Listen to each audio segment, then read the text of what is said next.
Shalom. All praises, all power, all glory to Yahweh, Bahashem, Yahushai, Bahashem, Bakaha Kodash. Yahweh being the name of the Father, who the world everybody calls God. Yahweh, meaning He exists. Bahashem, meaning in the name. Yahushai, who the world everybody calls Jesus Christ. Yahushai, meaning He is salvation. Bahashem, in the name. Bakaha Kodash, Spirit Holy. Double honors to the apostles and elders of Great Millstone who teach well and rule well, who taught me this truth. Peace, salutation to the Akyam, the fellow laborers, the hopeful elect, pushing this truth of risk of their own lives throughout the four corners of the earth.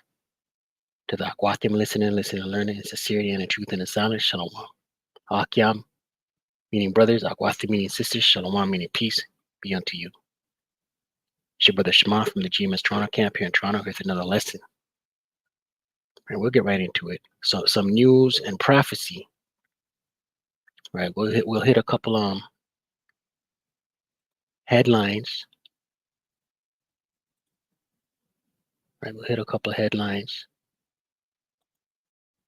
And then, Lord willing, we'll attach some scripture.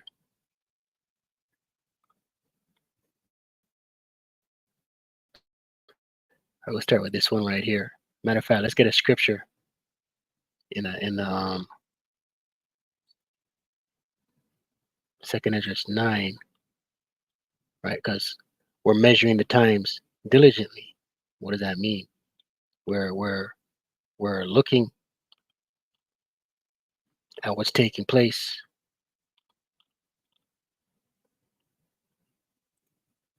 and we're attaching scriptures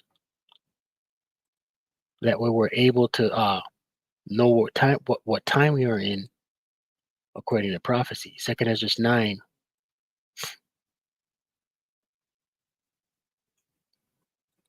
Second Ezra 9, verse 1, and it reads, He answered me then and said, Measure thou the time diligently in itself, right? The angel speaking to Ezra, measure the times diligently, right? The other apostle Tahar did a lesson yesterday uh, that we must be diligent in this thing, man, right? No time off, right? Steady pumping out, steady blowing the trumpet. All right, let's hold that. Joel 2.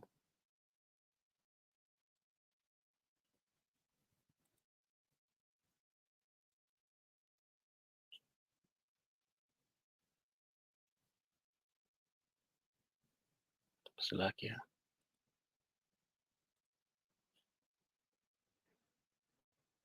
Joel 2 and 1, and it reads, says here the terrible visitation. Blow ye the trumpet in Zion, right? Blow the trumpet, right? Warning. Blowing the trumpet is warning. In Zion, right? The Israelites, Israel being a people before it's a place. And sound an alarm in my holy mountain, the Israelites. Let all the inhabitants of the land tremble, for the day of the Lord Yahweh cometh, for it is nigh at hand, right? So this trumpet being blown is a warning the Israelites, Israel being a people before it's a place, that the coming day of the Lord Yahweh Bashim Yashai is coming, and it is near, right? It's close, right? Back in Second Ezra 9 and 1, he answered me then and said, Measure thou the time diligently in itself, and when thou seest part of the signs pass, which I have told thee before, right? The times past, the prophecies, right? These prophecies are playing out in real time, right? Playing out in real time. Then, verse 2, then shalt thou understand that it is the very same time wherein the highest will begin to visit the world which he made, right? So we're seeing things take place, wars and rumors of wars, uh, earthquakes, civil unrest, upwards of the people. Right, this election is coming up. Right, this headline right here says most in the news survey expecting violence after election day. Right, so most Babylonians, Americans, are expecting violence after the election. It says here more than 6 in 10 Americans are preparing for violence after the November 5 election, according to a poll released Thursday that signals deep dissidence in the country amid the hotly contested White House race. Right, and the 5th of November is 11 days away, I believe.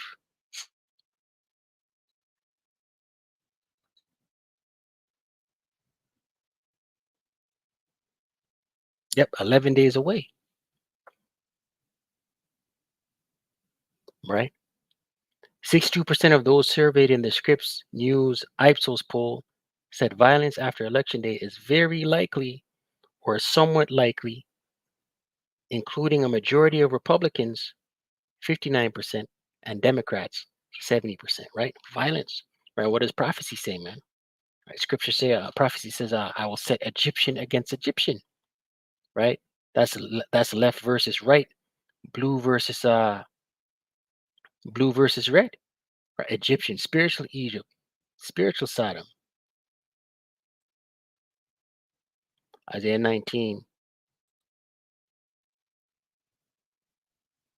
verse 2 in the NLT, and it reads, I will make Egyptian fight against Egyptian, right? American against American,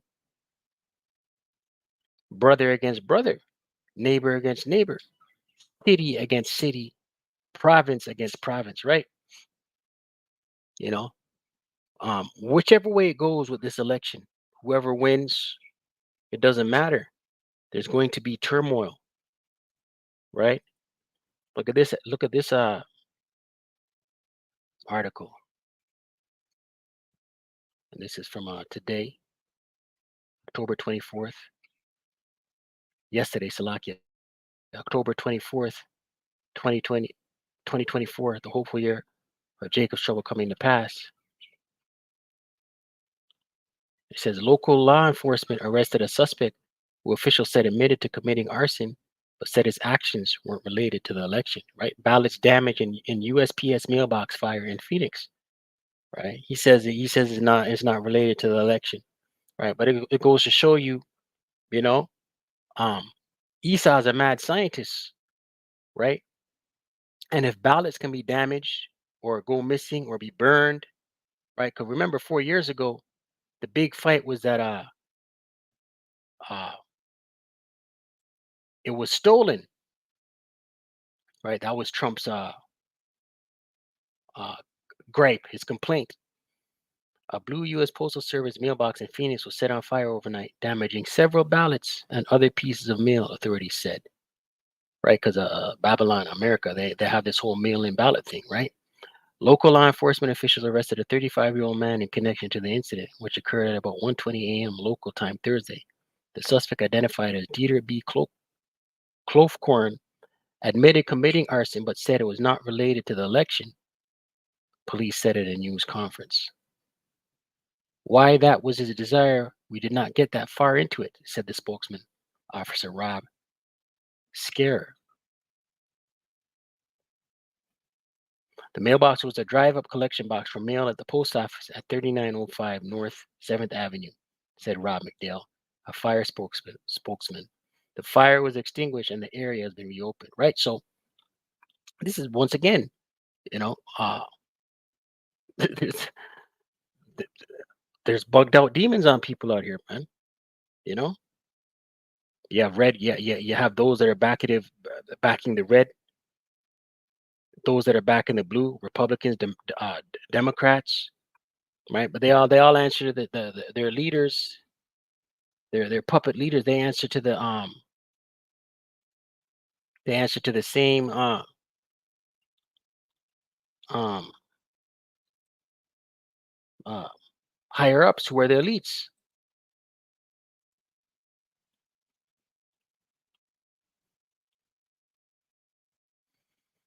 Second Ezra 15, Verse 16, verse 15, 14th verse. Woe to the world and them that dwell therein, for the sword and their destruction draweth nigh. And one people shall stand up and fight against another, and swords in their hands, right? Civil unrest. People are going to be armed and fighting one another. America the Great, Babylon the Great. For there shall be sedition among men, right? Sedition meaning rebellion among men, and invading one another. They shall not regard their kings nor princes, and the course of their action shall stand in their power, right? Not regard the kings, not regard their kings nor princes. They're not going to care what a governor has to say. They're not going to care if it's martial law. And the course of their action shall stand in their power. They're going to do what they want. The law of the law of violence is going to rule the land, right? Right now, people's animalistic behavior is kept in check via the law, police, right? When that goes out the window,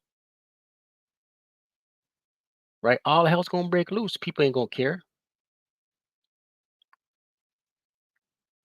right? Scriptures say, in the last days, perilous times shall come. That's in Second Timothy.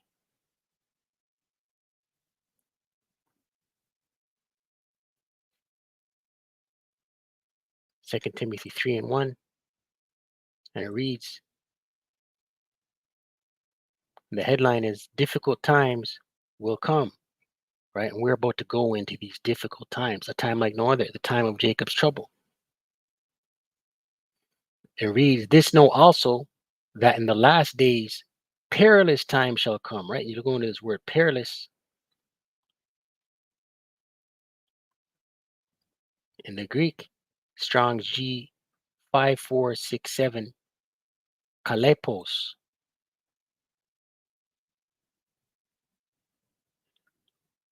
Hard to do, to take, to approach, hard to bear, troublesome, dangerous, harsh, fierce, savage, right? Savage times, man.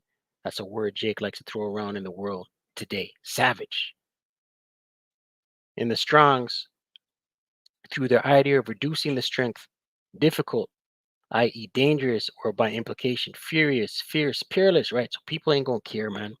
Right? Scriptures also say the love of many shall wax cold, right? These are the times we're in, man. Right? When people's backs are against the wall, they're unable to provide for themselves. Inflation is through the roof. They've lost their home. They've lost their car note. Right? They got mouths to feed and they can't provide. You have an election, which is a circus. Right? Cell phones cut off. Can't afford groceries. They resort to violence. Right? This one here is on Newsmax, October 25th, 2024. McDonald's E. coli crisis exposes produce safety risks, right? And this is just another poly crisis, right?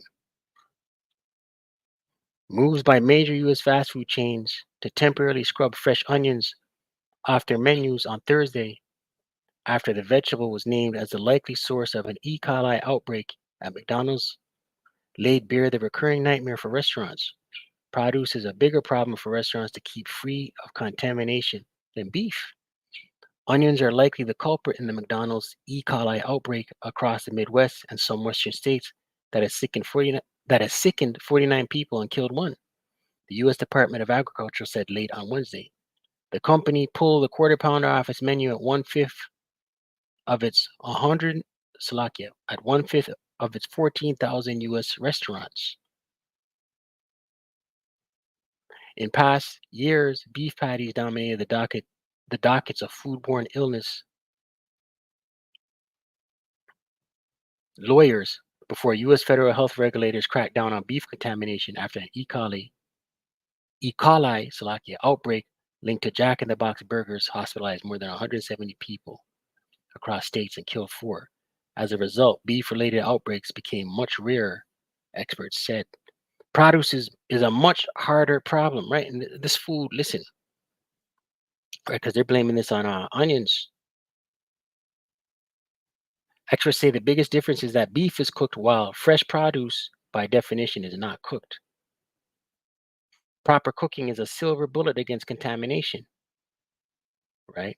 So, you know, the stu- the the staff of bread. Let me get that real quick. That's in Deuteronomy. Or is it in Ezekiel? I think I'm mixing two scriptures.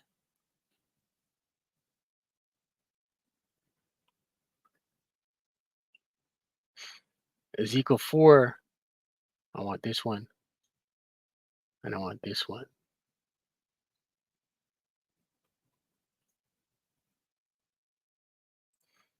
Ezekiel 4 and 16. Moreover, he said unto me, Son of man, behold, I will break the staff of bread in Jerusalem. Right. This is going into the time of um, the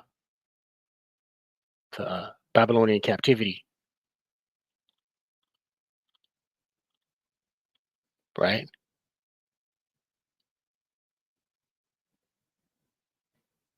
Prophesying the siege.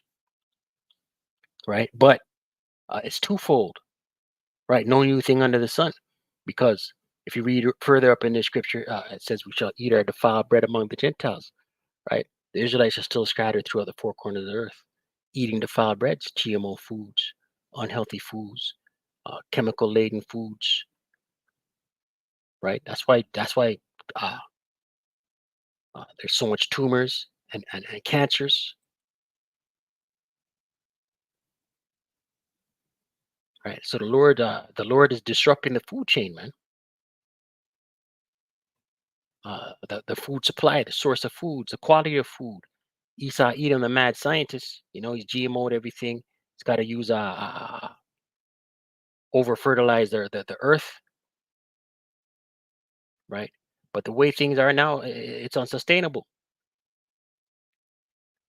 Ezekiel 4 and 16. Moreover, he said unto me, Son of man, behold, I will break the staff of bread in Jerusalem, right? You 2/3.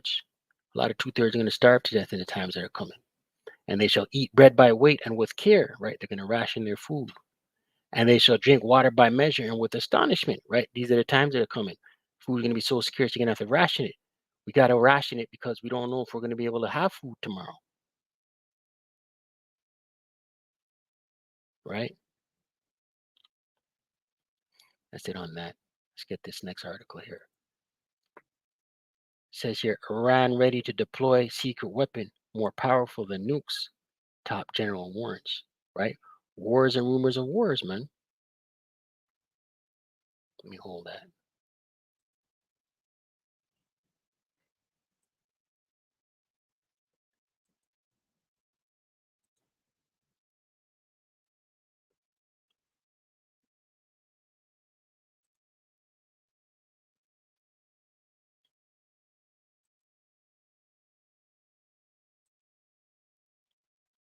This is from the People's Voice, October 25th, 2024.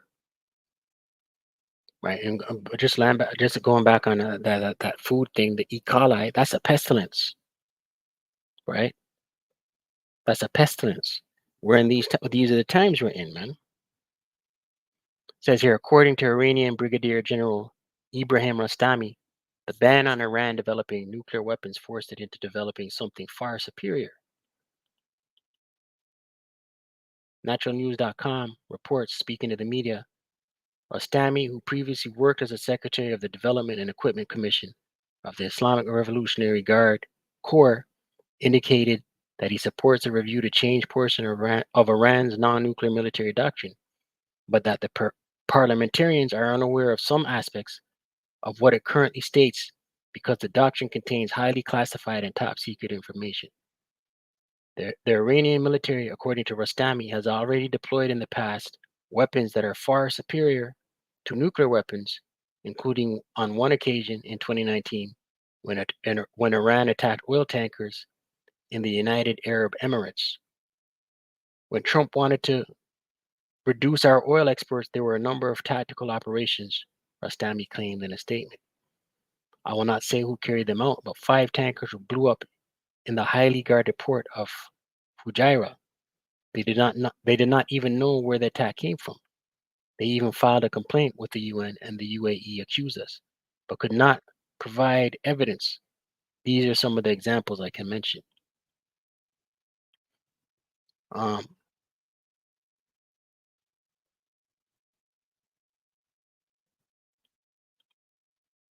yeah, they said on that. But we know according to scriptures, right? Scriptures speak of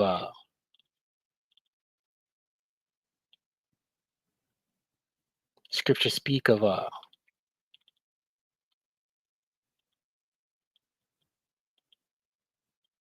um nuclear fire, man. Right? What's that scripture in I want to grab that scripture in Zechariah.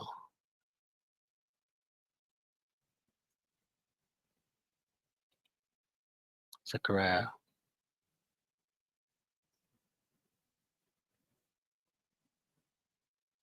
Zechariah 14, or is it 12?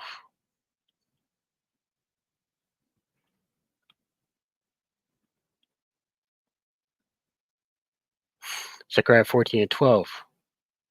And it reads, "And this shall be the plague wherewith the Lord Yahweh will smite all the people that have fought against Jerusalem," right? The plague being the missiles,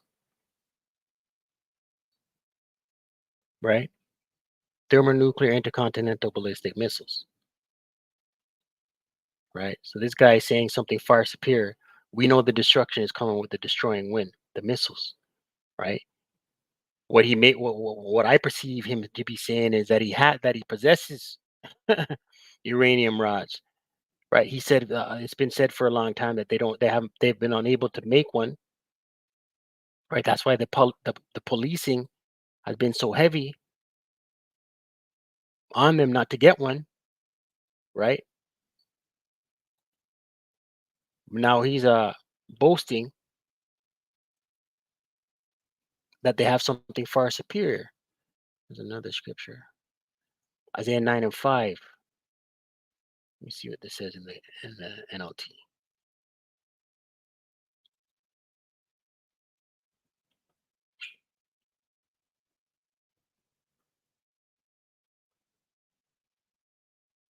NLT, the boots of the warrior and the uniforms bloodstained by war will all be burned. They will be fuel for the fire, right?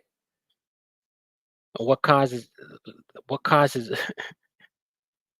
people and the clothing on them to be fuel for the fire?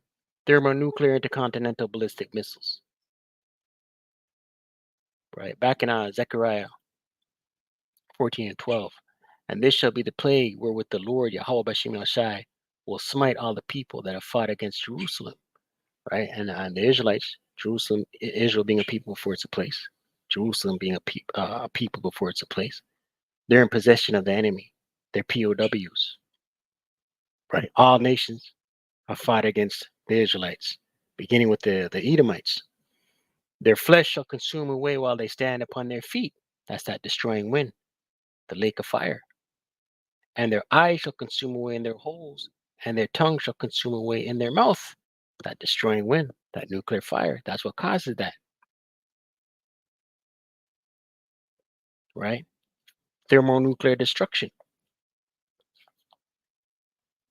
right? This is how this third war, this third woe, Salakia, will be fought. Missiles, right? Right. In a spiritual sense, the eyes, which shall consume away, the eyes being Esau's light, his left hand knowledge, right? His occultism, his sorcery, right? The tongues, in a spiritual sense, is philosophy, his witchcraft, right? All that's gonna be done away with. All that's gonna be burnt up, right? And the elect will be delivered from the destruction. Lord willing, we're of that number. As a matter of fact, let's close with that. Revelation 15, right? Because the elect are going to be looking down. It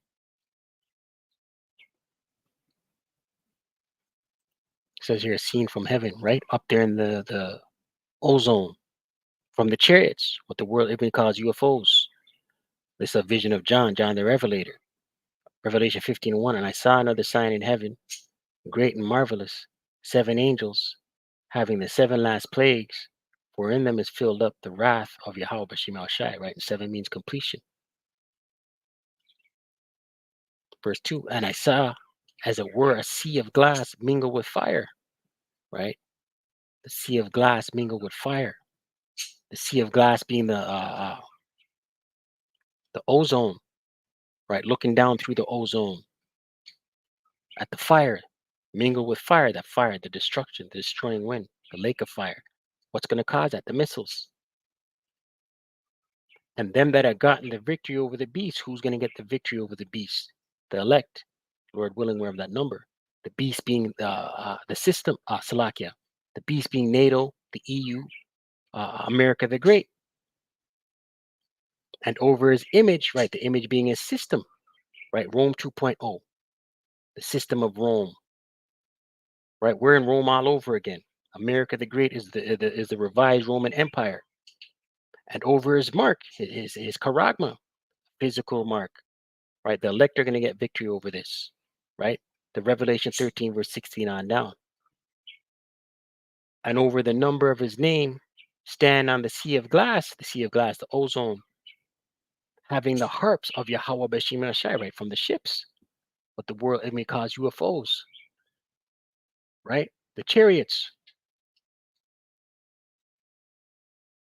right? Lord will wherever that number. So with that, call Allah Yahweh Ba'ashem Yahushai, Ba'ashem Kodash, double honors to the apostles and elders of Great Millstone to teach on rule well. Shalom to the hopeful elect.